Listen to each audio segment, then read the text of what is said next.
Hello प्यारे दोस्तों, कैसे हैं आप लोग। मैं विनीत सर आपका आपके बीआईटी पूर्वांचल परिवार में एक बार फिर से बहुत बहुत स्वागत करता हूं। जैसा कि हम लोग सीटेट की क्लास को लगातार लेके चल रहे हैं और आज हम लोग सीडीपी की सेकेंड क्लास पे पहुंचे हैं। ठीक है, पहला चैप्टर चल रहा है हम लोगों का। कल हम लोग बाल्यावस्था तक पढ़े थे, आज हम लोग किशोरावस्था से स्टार्ट करेंगे। थोड़ा थोड़ा इंट्रोडक्शन सबके बारे में दिया गया था और आज हम लोग शैशवावस्था से किशोरावस्था तक डिटेल में जानने की कोशिश करेंगे। ठीक है, तो जल्द से जल्द आप सभी लोग जुड़ जाइए, क्लासेज कंटिन्यू चलने लगी हैं। देखिए, अब बात हो रही है, टॉपिक पे आते हैं। ठीक है, बातें होती रहेंगी, टॉपिक पे आते हैं। समय का अभाव है क्योंकि परीक्षा का जो समय दिया गया काफी कम समय का दिया गया है। ठीक है, तो देखिए, बात हो रही थी कल बाल्यावस्था तक, हम लोग आज पहुंचे हैं किशोरावस्था। ठीक है, किशोरावस्था क्या है, तो यह अवस्था देखिए 12 वर्ष से 18 वर्ष के बीच की मानी जाती है। जो किशोरावस्था की अवस्था होती है वह 12 से 18 वर्ष के बीच की मानी जाती है। क्लियर हुआ। अब इसमें क्या क्या महत्वपूर्ण चीजें होती है, शारीरिक विकास हो गया, सामाजिक, संवेगात्मक, संज्ञानात्मक, ये सभी विशेष तौर पे इनका क्या होता है, विकास होता है। इस अवस्था में ऊंची आकांक्षाएं, जो बालक है ऊंची ऊंची आकांक्षाएं रखता है, कल्पनाएं करता है, नई आदतें उसके अंदर आती है, नए नए हैबिट्स आते हैं। उसके बिहेवियर में क्या आता है, जो व्यवहार है, व्यवहार में भटकाव आता है। किसी के साथ क्रूरता का व्यवहार करता है, किसी के साथ सौम्यता का व्यवहार करता है। तो अलग अलग प्रकार के उसके अंदर क्या होते हैं, संवेग के कारण व्यवहार भी आते हैं। ठीक है, यह सब किसमें, किशोरावस्था में देखने को मिलता है। कब से कब तक के एज में, 12 से 18 वर्ष के एज में देखने को मिलता है। अब देखिए, विकास को प्रभावित करने वाले कारक कौन कौन से हैं, तो जो विकास है उसको प्रभावित करने वाले बहुत सारे कारक है। देखिएगा, सबसे पहला कारक जो आ रहा है वो आपका वंशानुक्रम। ठीक है, अब इसमें वंशानुक्रम के आधार पर बालक का रंग, ठीक है, कहते हैं ना कि इसका फेस जो है अपने दादा पे गया है, पिताजी पे गया है, माताजी पे गया है। तो वंशानुक्रम मतलब वंश से काला है कि गोरा है, मम्मी पापा उसके कैसे हैं, उसकी फैमिली में और मेंबर कैसे हैं, तो किसका रंग इसके ऊपर आया है यह भी देखने को मिलता है। रूप हो गया, लंबाई, शारीरिक विकास, बुद्धि, तार्किक क्षमता तथा स्वास्थ्य पर भी आनुवंशिकता का क्या होता है, प्रभाव पड़ता है। आप ऐसा नहीं कर सकते कि पूर्ण रूप से किसी भी बालक के ऊपर आनुवंशिकता का ही प्रभाव पड़ता है, या पूर्ण रूप से आप पर नहीं कह सकते, लेकिन हाँ, आनुवंशिकता का प्रभाव बालक के वृद्धि होने में, उसके रंग हो गए, रूप हो गए, लंबाई हो गई, शारीरिक विकास हो गया, इन सब में पड़ता है। ठीक है, उसके बाद देखिए पौष्टिक आहार की बात कर रहा है। तो जब शिशु माँ के गर्भ में है तभी से जो माँ है, माँ को क्या लेना चाहिए, पौष्टिक आहार लेना चाहिए। जन्म के बाद बालक को पौष्टिक आहार मिलेगा तो उसका जो शारीरिक और मानसिक जो विकास होगा वह बेहतर ढंग से हो पाएगा। ठीक है, बेहतर ढंग से होगा, क्योंकि जब देखिए विकास में शारीरिक विकास कह लीजिए या मानसिक, अगर खान पीना जन्म के बाद सही नहीं मिल रहा है तो बच्चा कुपोषण का शिकार भी हो सकता है, दुबला पतला भी हो सकता है। लेकिन यदि खान पान उसको सही मिल रहा है, पौष्टिक आहार सही मिल रहे हैं, तो वह इन सारी चीजों का क्या होगा, शिकार नहीं होगा। आगे देखिएगा, अगला आपको बात कर रहा है किसकी, बुद्धि की बात कर रहा है कि तीव्र बुद्धि बालकों में सामाजिक, संवेगात्मक, संज्ञानात्मक विकास आदि देखा जाता है। मंद बुद्धि या औसत से कम बुद्धि वाले बालकों में क्या होते हैं, जो विकास होते हैं वह अन्य सामान्य बच्चों की अपेक्षा क्या होते हैं, कम होते हैं। जो मंद बुद्धि वाले बालक होते हैं जिनमें क्या होता है, जो तीव्र बुद्धि वाले बालक उनमें सामाजिक और संवेगात्मक, संज्ञानात्मक विकास अधिक तेजी से देखने को मिलता है। वही मंद बुद्धि वाले बालक पे चले जाएंगे तो उसमें कमी कहीं ना कहीं आपको नजर आएगी। अगला देखिएगा क्या कह रहा है, अंतःस्रावी ग्रंथियों का प्रभाव क्या पड़ता है। तो जो अंतःस्रावी ग्रंथियां होती हैं उनसे जो निकलने वाले स्राव होते हैं वह बालक के शारीरिक और मानसिक विकास दोनों को प्रभावित करते हैं। जो अंतःस्राव होते हैं वह बालक के मानसिक विकास के साथ साथ उसके शारीरिक दोनों विकास को क्या करते हैं, पूर्ण रूप से प्रभावित करते हैं। उसके बाद अगला जो आपका आएगा हुआ है लैंगिक भिन्नता। लैंगिक भिन्नता में देखिए, बालक की अपेक्षा बालिकाओं का मानसिक विकास पहले पूर्ण होता है। मतलब जो बालक है और बालिका है दोनों में लैंगिक डिफरेंट आ रहा है, एक बालक और एक बालिका। तो जो बालिका है उसका मानसिक विकास बालक की अपेक्षा क्या होता है, तेजी से होता है। इस पे ध्यान दीजिएगा। और देखिए परिपक्वता के लक्षण भी बालिकाओं में बालक की अपेक्षा क्या होता है, जल्दी आता है। अगर परिपक्वता की बात करें शारीरिक की, तो बालक की अपेक्षा बालिकाएं जल्दी परिपक्व होती है। ठीक है, अगला देखिए, अगला जो कह रहा है आपको वातावरण। ठीक है, जैसे अनुवांशिक लक्षण आप पे जा रहा है उसी तरह क्या जाएगा आप पे, वातावरण जाएगा। तो वातावरण में क्या है कि बालक क्या करता है, बालक जिस भौतिक परिवेश में रहता है, ठीक है, बालक जिस भौतिक परिवेश में रहता है, ठीक है, परिवेश के मौसम, तापमान, वहां की ऊंचाई, समाज, संस्कृति आदि भी क्या करता है, प्रभाव बालक के संवेगात्मक विकास पे हो गया। ठीक है, उसके सामाजिक, संज्ञानात्मक, शारीरिक विकास पर पड़ता है। मतलब जैसा उसके इर्द गिर्द का मौसम है, ठीक है, एटमॉस्फेयर है, और जैसा वहां का सामाजिक प्रभाव है, सामाजिक क्षेत्र का मौसम भी ले लीजिए, सामाजिक जो लोग हैं उनका जो प्रभाव है वह भी पूर्ण रूप से बालक के ऊपर क्या होता है, पड़ता है, दिखाई देता है। आगे देखिए, अधिगम और विकास जटिल रूप में अंतः संबंधित होते हैं। अधिगम हो गए और विकास हो गए, दोनों अंतः संबंधित है। वातावरण समृद्ध और विविधतापूर्ण हो तो विकास और अच्छा होता है।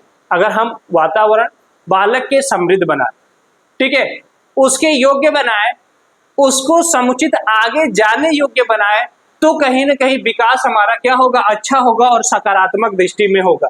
देखिए, इनके अलावा बालक के विकास को जो प्रजाति होती है वह भी प्रभावित करता है। धर्म हो गया, रोग, ये सब कारक है जो बालक के विकास को क्या करते हैं, प्रभावित करते हैं। कहीं ना कहीं देखने को ये सारी चीजें आपको मिलेंगी। आगे देखिएगा, मानव विकास के विभिन्न पक्ष की बात करा कि मानव की वृद्धि व विकास के महत्वपूर्ण पक्ष आपसे यहाँ पे कहा जा रहा है। पहला देखिएगा शारीरिक विकास, दूसरा मानसिक विकास, तीसरा सामाजिक विकास, चौथा संवेगात्मक, पांचवा क्रियात्मक विकास, छठवां नैतिक और सातवां संज्ञानात्मक विकास की बात यहाँ पे किया जा रहा है। आगे ध्यान दीजिएगा, शैशवावस्था और शारीरिक विकास। शैशवावस्था में शारीरिक विकास कैसे होता है उसके बारे में हम लोग चर्चा करेंगे यहाँ पे। तो देखिए, शारीरिक विकास की दृष्टि से आप देखेंगे तो शैशवावस्था विकास की महत्वपूर्ण अवस्था के रूप में जाना जाता है। शिशु का शारीरिक विकास जन्म से पूर्व गर्भावस्था में ही क्या हो जाता है, प्रारंभ हो जाता है। जो शारीरिक विकास है तो शिशु का गर्भ में ही क्या हो जाता है, प्रारंभ हो जाता है। शारीरिक विकास का तात्पर्य शरीर के अंगों में वृद्धि। शारीरिक विकास क्या है, यदि आपसे पूछे तो शारीरिक विकास क्या है, जो बालक के शरीर के अंगों में वृद्धि हो रही है, उसके हाथ पैर शरीर बढ़ना, उसी को यहाँ पे कहा जाता है उनकी परिपक्वता एवं क्रियाशीलता से होता है। शैशवावस्था में शरीर के विभिन्न अंगों का विकास होता है, तो उसको देखेंगे कैसे कैसे होता है। जैसे आकार एवं भार, तो शैशवावस्था में आकार और भार में कैसे कैसे विकास होता है, इसके पॉइंट पे आप ध्यान दीजिएगा। ठीक है, क्या कह रहा है कि शैशवावस्था की संपूर्ण अवधि में बालक की लंबाई बालिका की लंबाई से क्या होती है, अधिक रहती है। जो बालक की लंबाई है शैशवावस्था में हमेशा बालिका की लंबाई से क्या होती है, अधिक होती है। ठीक है, जन्म के समय शिशु की लंबाई 51 सेंटीमीटर होती है, जो 6 वर्ष के अंत तक 108 सेंटीमीटर होती है। ठीक है, और जन्म के समय शिशु का जो भार होता है, पूछता है कि जन्म के समय शिशु का भार कितना, तो 3 किलोग्राम होता है। और प्रथम 6 माह में दुगुना, मतलब प्रथम 6 माह में वो क्या हो जाएगा, दुगुना हो जाएगा, 6 से 7 किलोग्राम पहुंच जाएगा। ठीक है, 1 वर्ष के अंत तक वही भार कितना हो जाएगा, तिगुना हो जाएगा, ऐसा मानक है। ठीक है, इस अवस्था के अंत तक यह भार 5 से 6 गुना तक क्या हो जाएगा, वृद्धि में हो जाएगा, उसमें वृद्धि हो जाएगा। तो यह हो गया आपके आकार और भार, शैशवावस्था में की लंबाई कितनी होती है और किस वर्ष में शिशु का भार कितना होता है, उस पर ध्यान दीजिएगा। ठीक है, अगला पॉइंट देखिएगा, बालक के मांसपेशियां एवं हड्डियां, इनमें कैसे विकास होते हैं। तो जो नवजात शिशु उसकी मांसपेशियों के भार में भी धीरे धीरे आयु के साथ क्या होती है, वृद्धि होती है। जैसे जैसे आयु की वृद्धि होगी वैसे वैसे मांसपेशियों का भी वेट बढ़ेगा। शिशु की बाहों एवं भागों का विकास भी इस अवस्था में क्या होता है, तीव्र होता है। प्रथम 2 वर्षों में भुजाएं 2 गुनी तथा पैर कितना हो जाता है, 1.5 गुना हो जाता है। मांसपेशियां काफी दृढ़ हो जाती हैं। शिशु के हृदय की धड़कन अनियमित होता है। अगर आपसे पूछ दे कि जो शिशु है तो शिशु के हृदय की धड़कन किस गति में होता है या 1 मिनट में कितनी बार धड़कता है, तो आपका जवाब कितना होगा, अनियमित। ठीक है, वह नियमित नहीं है। उम्र बढ़ने के साथ साथ धड़कन की स्थिरता आ जाती है। जैसे जैसे एज बढ़ेगी बालक की वैसे वैसे धड़कन की स्थिरता आती चली जाती है। ठीक है, चलिए आगे ध्यान दीजिएगा, आगे देखिए क्या कर, अब आगे बात कर रहा है किसकी, मस्तिष्क की। तो नवजात शिशु का सिर उसके शरीर की अपेक्षा बड़ा होता है, मतलब उसकी शरीर देखेंगे और सिर देखें तो सिर नवजात शिशु का क्या होता है, बड़ा दिखाई देता है। शिशु के शरीर की लंबाई पूरे शरीर की लंबाई की 1/4 होती है और प्रथम 2 वर्षों में सिर की लंबाई वह आकार में तीव्र गति से क्या होती है, वृद्धि होती है। सिर की लंबाई हो गई और आकार, तो उसमें तीव्र गति से वृद्धि देखने को मिलेगा, लेकिन बाद में गति क्या हो जाती है, कम हो जाती है। इस अवस्था के अंत तक इसका भार 1 किलो 250 ग्राम हो जाता है। कितना हो जाता है, 1 केजी 250 ग्राम, ठीक है। इतना हो जाएगा, ठीक है। आगे देखिएगा, पाचन तंत्र की बात करते हैं। पाचन तंत्र क्या की, अमाशय का आयतन आंतों की पाचन शक्ति आयु के साथ बढ़ती है। जैसे जैसे बच्चा क्या होगा, ठोस आहार ग्रहण करता है, उसका पाचन तंत्र क्या होता है, सशक्त होने लगता है। जैसे जैसे वह ठोस आहार ग्रहण करेगा तो उसका जो पाचन तंत्र है वह भी क्या होगा, सशक्त होगा, उस ठोस आहार को पचाने योग्य होता चला जाता है, कठोर होता चला जाता है। आगे देखिए, 3 वर्ष की आयु तक शिशु के शरीर व मस्तिष्क में संतुलन होने लगता है। उसके शरीर के प्रायः सभी अंग क्या करते हैं, कार्य करने लगते। शैशवावस्था के अंत तक शिशु शारीरिक रूप से स्वतंत्र व कुशलता प्राप्त कर लेते हैं, जैसे जैसे शैशवावस्था का अंतिम अवस्था आता है। अब देखिए, शैशवावस्था और मानसिक विकास तो कैसे होगा। शैशवावस्था में मानसिक विकास का मुख्य साधन क्या होती है, ज्ञानेंद्रियों की क्षमता एवं गुणवत्ता का विकास होता है। इस विकास के अंतर्गत भाषा, स्मृति, तर्क, चिंतन, कल्पना, निर्णय जैसी योग्यताओं को क्या कर लिया जाता है, शामिल कर लिया जाता है। आगे ध्यान दीजिएगा, जन्म से प्रथम वर्ष में क्या होता है, तो जन्म से प्रथम वर्ष 5 माह में शिशु देखिए रोना, हाथ पैर मारना, जोर से आवाज करना, ध्वनि के प्रति, जैसे ही कोई ध्वनि सुनाई देती है उसको देख के उधर अपनी गर्दन घुमा लेना, ध्वनि के प्रति क्या होता है, आकर्षित होना शुरू कर देता है। वस्तुओं पर ध्यान केंद्रित करना, कोई लाइट जल रहा है या कोई वस्तु कहीं से दिख रही है, अगर उसका ध्यान चला गया तो लगातार एक तक उसको देखते रहना, ठीक है। माँ को देखकर मुस्कुराना, जैसे ही शिशु अपने माँ को देखता है तो देख के मुस्कुराने लगता है।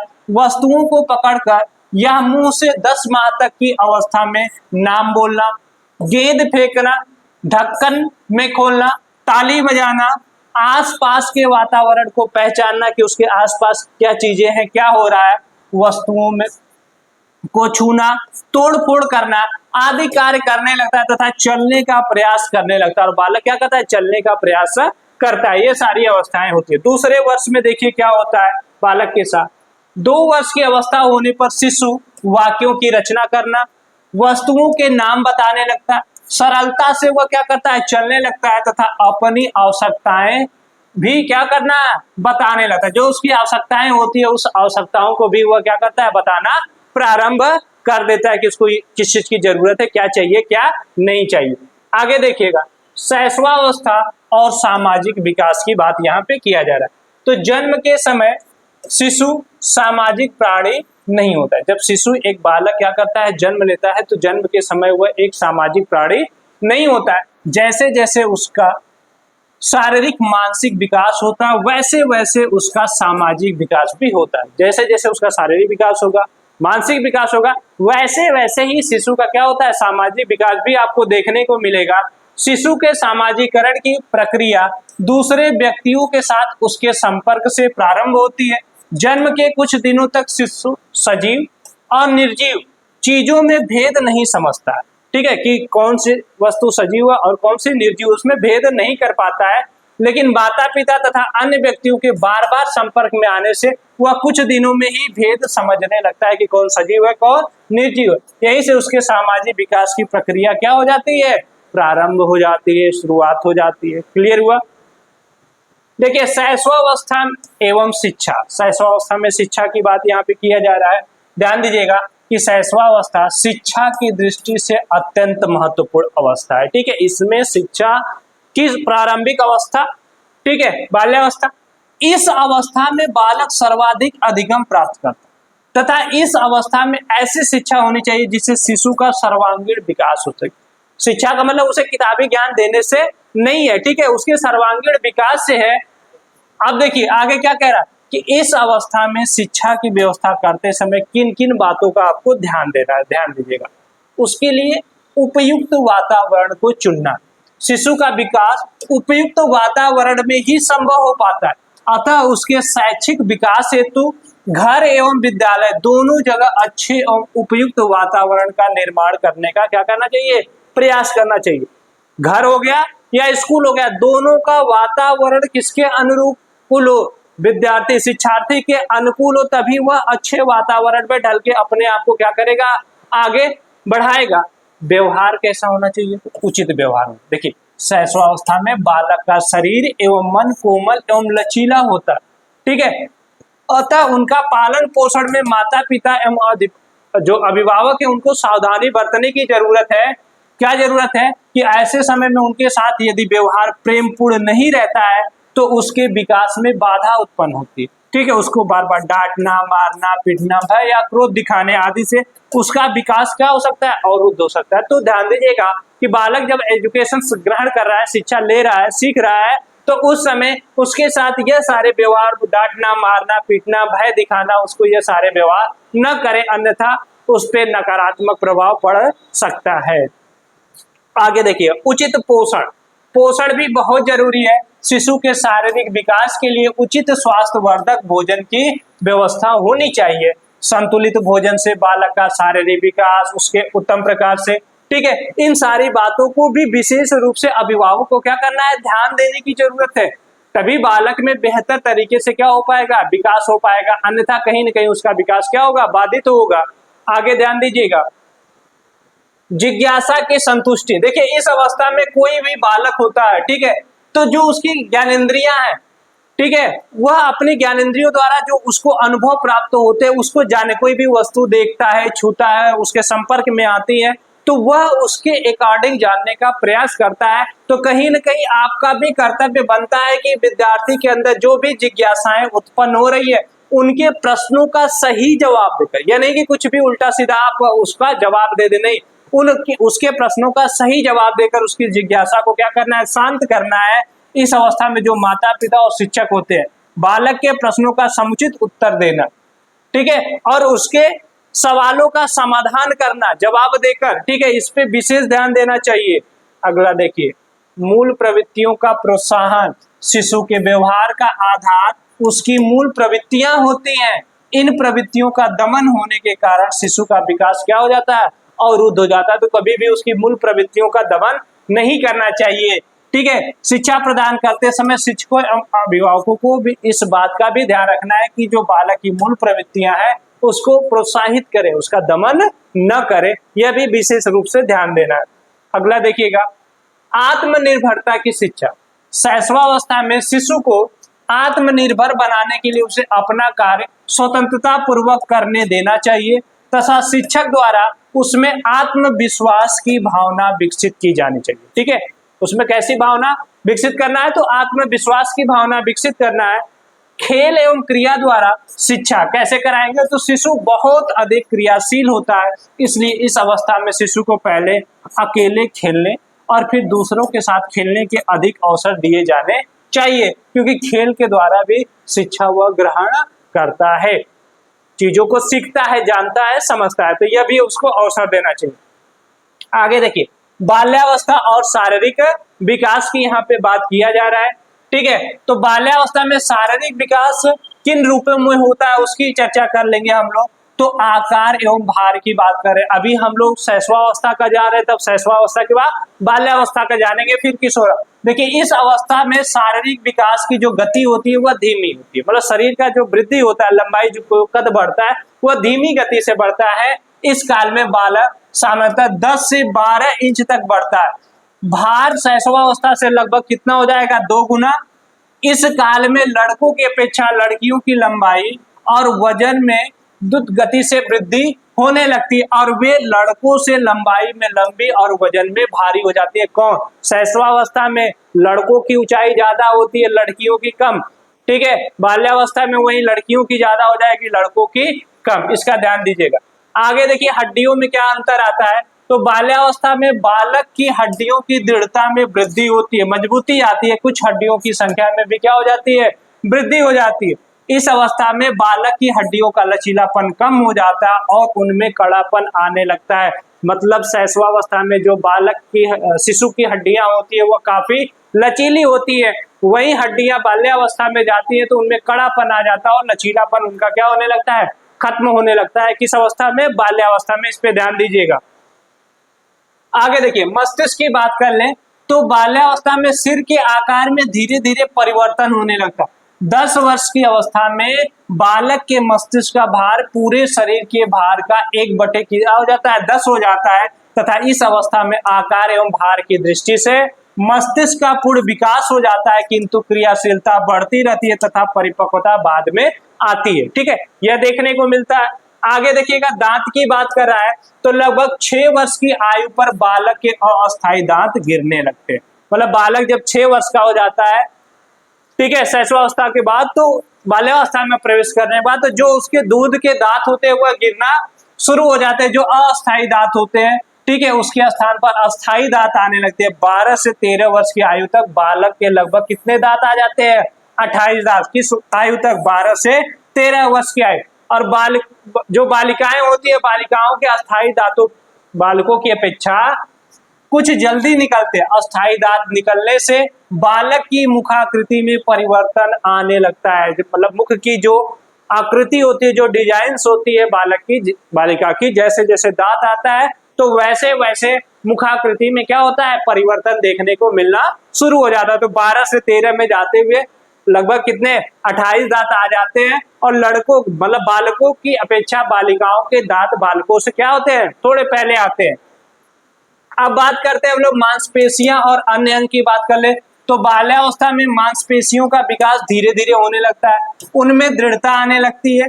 अब इन पर बालक का पूर्ण नियंत्रण करने लगता है। जो मांसपेशियां हैं तो वह बालक को अपने नियंत्रण में लेना शुरू कर देता है। आगे देखिएगा, इस अवस्था में बालक के सभी अंगों का विकास हो जाता है और इस कारण वह इन पर नियंत्रण भी करने में क्या होता है, समर्थ हो जाता है।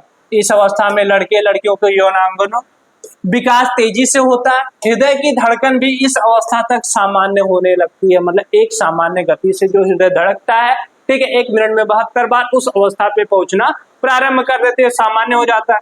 अब देखिए, बाल्यावस्था में मानसिक विकास कैसे कैसे होता है, उदाहरण से समझिएगा। बाल्यावस्था में बालक के शारीरिक विकास के साथ साथ उसकी मानसिक आयु भी क्या होती है, बढ़ जाती है। उसकी मानसिक क्रियाओं में परिपक्वता भी दिखाई पड़ने लगती है कि उसकी जो मानसिक क्रियाएं हो रही। आगे देखिएगा कि 6ठे वर्ष में बालक की बुद्धि और मानसिक जो शक्तियों का पर्याप्त विकास हो जाता है।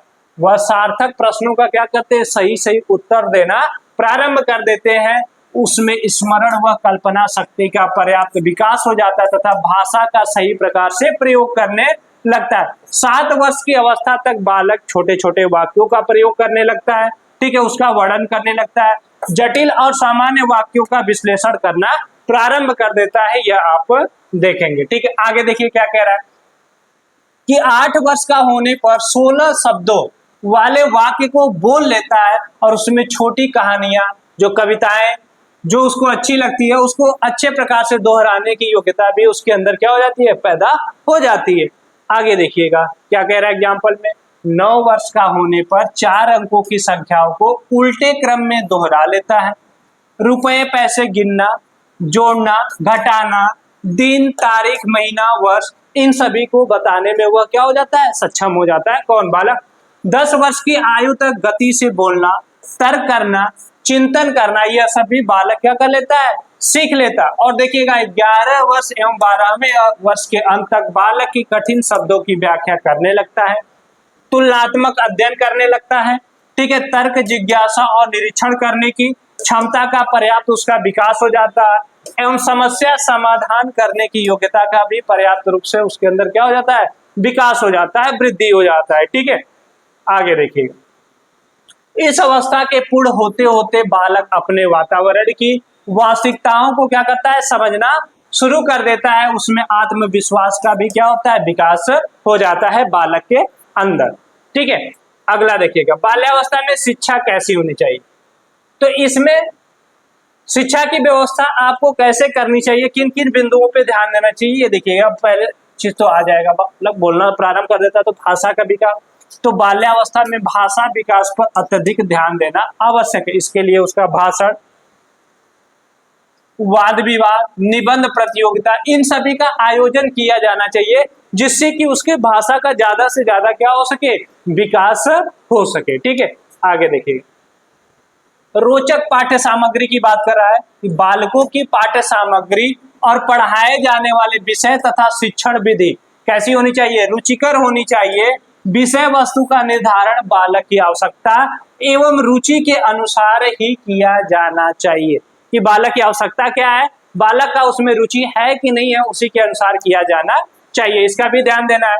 जिज्ञासा संतुष्टि, तो इस अवस्था में बालक में जिज्ञासा प्रवृत्ति बहुत प्रबल होती है। ठीक है, चीजों को जानने की इच्छा उसकी बहुत अत्यधिक होती है। शिक्षा का स्वरूप ऐसा होना चाहिए जिससे बालक की इस प्रवृत्ति को अधिक से अधिक क्या हो सके, तुष्टि हो सके, जवाब मिल सके। जो उसके अंदर जिज्ञासा रही चीजों को जानने की, उसके बारे में वह ज्यादा से ज्यादा क्या कर सके, जान सके, समझ सके। आगे देखिएगा, रचनात्मक एवं संचय प्रवृत्ति को प्रोत्साहन करना। ठीक है, इस अवस्था में बालक में रचनात्मक कार्य के प्रति जो रुचि विकसित हो रही है, ठीक है, साथ ही जो वस्तु उसे अच्छी लगती हो उसको रखना चाहता है। अतः विद्यालय में रचनात्मक कार्यों की क्या करनी चाहिए, व्यवस्था करनी चाहिए, होनी चाहिए। साथ ही बालकों को अच्छे चित्र की बात कर ले, वस्तुओं की बात कर ले, इसके संचय करने हेतु प्रोत्साहित किया जाना चाहिए कि जो भी अच्छी चीज है, वस्तुएं होती है, उनका संचय करके अपने पास रखें। ठीक है, ताकि उसका वह सदुपयोग कर सके। आगे देखिए, सामूहिक भावना के विकास पर बल देना। उनका विकास हो तो सामूहिक भावना उनके अंदर बढ़ेगी। कोई भी कार्य करे तो समूह के अंतर्गत, एक दूसरे के सहयोग के अंतर्गत करे। ठीक है, इस पे भी ध्यान देना है। तो बालकों की रुचि इस अवस्था में समूह के साथ रहने की होती है। अतः शिक्षा व्यवस्था में सामूहिक खेल, शिविर, सामाजिक कार्य, भ्रमण, प्रयत्न, शैक्षिक मेले आदि आयोजन की व्यवस्था होनी चाहिए। ठीक है, जहां सामाजिक स्तर पे कार्य होगा तो बालक की वृद्धि बेहतर तरीके से हो सकती है। आगे देखिए, सामाजिक गुणों का विकास कैसे करेंगे, तो विद्यालय में ऐसे क्रियाकलापों का आयोजन किया जाना चाहिए जिससे बालकों में अनुशासन, आत्मसंयम, उत्तरदायित्व, आज्ञा पालन, सहयोग, सहानुभूति जैसे सामाजिक गुणों का क्या हो सके, विकास हो सके। नैतिक एवं संवेगात्मक गुणों का विकास कैसे हो, तो इस अवस्था में बालक नैतिक मूल्यों को समझने एवं उनमें विश्वास करने लगता है। अतः नैतिक शिक्षा के माध्यम से नैतिक मूल्यों के समुचित विकास हेतु बालकों को सही दिशा दी जानी चाहिए। उनमें नैतिक मूल्यों का भी क्या करना है, विकास करना है। इस बात का भी आपको ध्यान देना होगा। आगे देखिएगा, मनोविज्ञान बाल्यावस्था को संवेगात्मक विकास का अनोखा काल मानता है। ठीक है, उन्हें संवेगों के प्रदर्शन का अवसर मिलना चाहिए, उनका दमन नहीं करना चाहिए। ठीक है, नहीं तो उनमें कौन सी भावना, हीन भावना ग्रंथि का निर्माण हो जाए। यदि आप उनके भावनाओं का दमन करते हैं, उनके संवेगों का दमन करते हैं, तो कहीं ना कहीं हीन भावना ग्रंथि यदि उनके अंदर डेवलप हो गई तो वह चाह के भी सकारात्मक दृष्टि नहीं रख पाएंगे। ये भी ध्यान देना। उनके साथ व्यवहार कैसा करना है, तो व्यवहार प्रेमपूर्ण व्यवहार होना चाहिए। शिक्षकों का व्यवहार बालकों के साथ प्रेमपूर्ण एवं प्रोत्साहन करने वाला होना चाहिए, उनको प्रोत्साहित करने वाला होना चाहिए। हमेशा उनको डांटने मारने वाला व्यवहार शिक्षकों का बालक के प्रति नहीं होना चाहिए। यह भी आपको ध्यान देना है। शिक्षण विधि कैसी होनी चाहिए, तो शिक्षक को बालकों की रुचि के अनुसार पढ़ाते समय उचित शिक्षण विधि का उपयोग करना चाहिए। इसके लिए खेल विधि, अनुकरण, आगमन निगमन, विश्लेषण संश्लेषण, प्रयोग प्रदर्शन, क्रिया विधि आदि का भी क्या किया जा सकता है, प्रयोग किया जा सकता है। इस बिंदु पे भी आपको ध्यान देना है। अब बात करते हैं किशोरावस्था में शारीरिक विकास। ठीक है, शैशवावस्था बाल्यावस्था आपका हो गया। ठीक है, देखिए क्लासेज कंटिन्यू चल रही है। जल्द से जल्द आप लोगों को कल परसों से लाइव क्लासेज भी मिलने लगेंगी। ठीक है, तो अभी आप लोग ज्यादा से ज्यादा जुड़ने का प्रयास करिए ताकि जितने भी आपके इंपॉर्टेंट चैप्टर्स हैं सभी कवर किया जा सके, आपको ज्यादा से ज्यादा मटेरियल प्रोवाइड किया जा सके। जिसको पीडीएफ की जरूरत पड़ेगी वह कमेंट कर सकता है। ठीक है, आगे आइए, देखिए लंबाई एवं भार की बात कर रहा है। इस अवस्था में बालक बालिकाओं की लंबाई तीव्र गति से बढ़ती है। बालकों की लंबाई 18 वर्ष की अवस्था के बाद भी बढ़ती है। मतलब बालक 18 वर्ष का हो जाएगा तब भी उसकी लंबाई में कुछ न कुछ वृद्धि होती है, और बालिकों की लंबाई 16 वर्ष की अवस्था तक अपनी पूर्ण सीमा तक पहुंच जाती है। मतलब 16 वर्ष की बालिका उसको जितना बढ़ना रहता है उतना वह अपनी लंबाई का आकार क्या करती है, ग्रहण कर लेती है, उतनी लंबाई की वृद्धि उसकी हो जाती है। और जो बालक है वह 18 वर्ष के बाद भी उनकी लंबाई में कुछ न कुछ वृद्धि देखने को मिल सकती है। ठीक है, अब देखिए बालिकाओं की लंबाई बालकों की लंबाई से कम होती है। और जैसे ही किशोरावस्था में बालक बालिकाएं प्रवेश करते हैं तो जो बालक की लंबाई वह ज्यादा होती है, बालिका की लंबाई बालक की लंबाई की अपेक्षा कम होती है। ठीक है, 18 वर्ष के बाद भी बालक की लंबाई में कहीं न कहीं वृद्धि देखने को मिलेगी और 16 वर्ष की अवस्था तक बालिकाएं अपने लंबाई का पूर्ण आकार ग्रहण कर लेती हैं, प्राप्त कर लेती हैं। इस अवस्था में बालकों का भार बालिकाओं की अपेक्षा तेजी से बढ़ता है। मतलब बालक वजन में बालिका से ज्यादा रहेगा, अंत तक बालकों का भार बालिकाओं के भार से अधिक होता है और अंत तक आप जोड़ेंगे। ठीक है, तो कहीं ना कहीं किशोरावस्था में बालक का भार आपको बालिका के भार से ज्यादा देखने को मिलेगा। ठीक है, अगला देखिएगा सिर व मस्तिष्क के बारे में। इस अवस्था में किशोर के सिर एवं मस्तिष्क का विकास अत्यंत मंद गति से चलता रहता है। मस्तिष्क का विकास धीरे धीरे एकदम मंद गति से 16 वर्ष की अवस्था तक इनके मस्तिष्क का पूर्ण विकास हो जाता है। मतलब बालक का जो मस्तिष्क है तो उसका पूर्ण विकास की बात करेंगे कि कितने अवस्था तक हो जाता है, तो 16 वर्ष की अवस्था तक उनका पूर्ण विकास हो जाता है। हड्डियों के विकास के बारे में चर्चा करेंगे तो बाल्यावस्था में हड्डियों में जो लचीलापन होता है वह इस अवस्था में समाप्त हो जाता है। ठीक है, अब हड्डियों में पूर्ण रूप से दृढ़ता आ जाती है। मतलब अब हड्डियों की पूर्ण रूप से लचीलापन खत्म हो गया, दृढ़ता आ गई।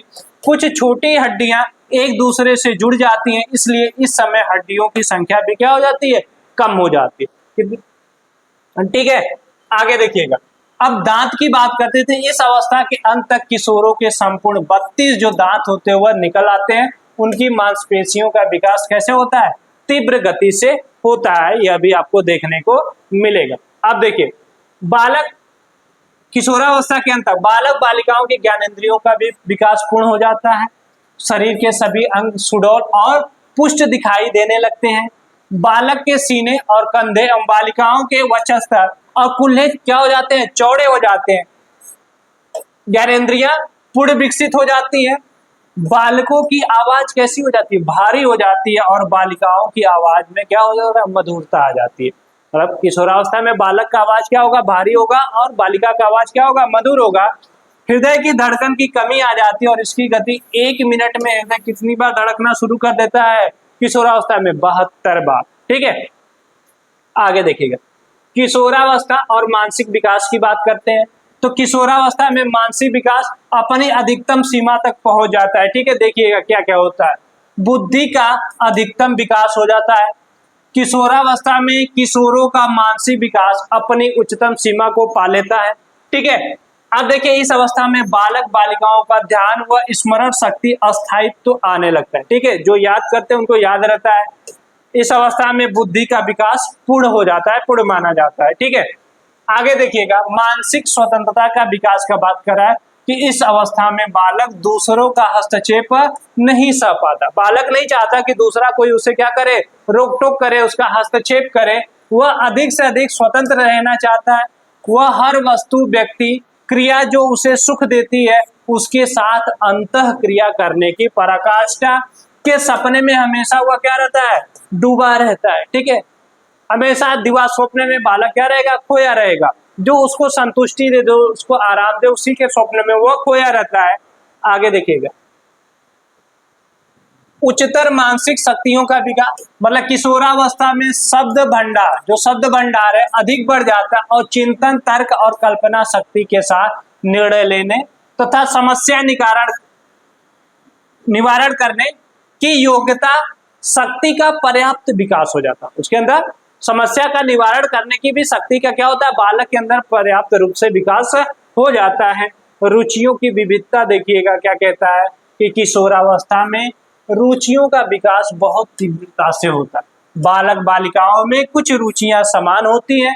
शारीरिक स्वास्थ्य, प्रदर्शन, आकर्षक व्यक्तित्व, पौष्टिक भोजन, वेशभूषा, पढ़ाई लिखाई, भाषाई रोजगार, चलचित्र, दूरदर्शन, कंप्यूटर, इंटरनेट, साहित्य एवं सांस्कृतिक कार्यक्रम के प्रति किशोर किशोरियों की विशेष रुचि होती है। ठीक है, इनके प्रति इनकी रुचि ज्यादा देखने को मिलेगा। विकास एवं अधिगम पे ध्यान दीजिएगा। सीखना जीवन प्रयत्न चलने वाली प्रक्रिया, ठीक है। इसे किसी विशेष आयु वर्ग से हम नहीं जोड़ सकते हैं, ठीक है।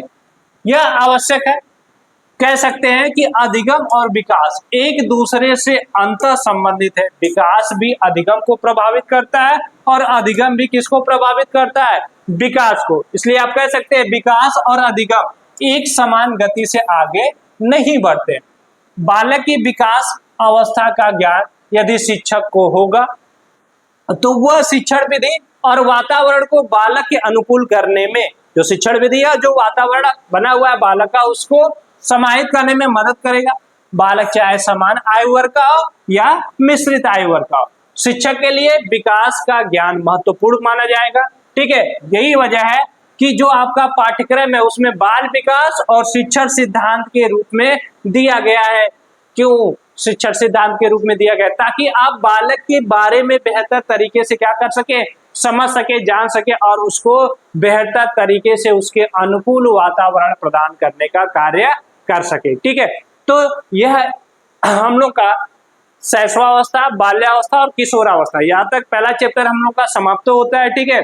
कल से हम लोग क्वेश्चंस करेंगे और नए चैप्टर्स की तरफ बढ़ेंगे, ठीक है। क्वेश्चन आपको रिपीट एक साथ कराया जाएगा और प्रैक्टिस सेट भी लास्ट में कराए जाएंगे। तो लगातार आप लोग बने रहिएगा। लाइव क्लास जब चलेगी तो उस समय आपको निर्धारित कर दिया जाएगा, डेली उसी समय लाइव आएंगे और आप लोगों को बेहतर से बेहतर कंटेंट प्रोवाइड कराया जाएगा। तो अगर किसी को पीडीएफ की भी आवश्यकता होगी तो वह कमेंट कर सकता है, संपर्क कर सकता है, उसको पीडीएफ भी अवेलेबल करा दिया जाएगा। तो आज के लिए बस इतना ही, कल फिर मिलते हैं हम लोग। आपके उज्जवल भविष्य की कामना करते हुए आज के लिए बस इतना ही। बहुत बहुत धन्यवाद।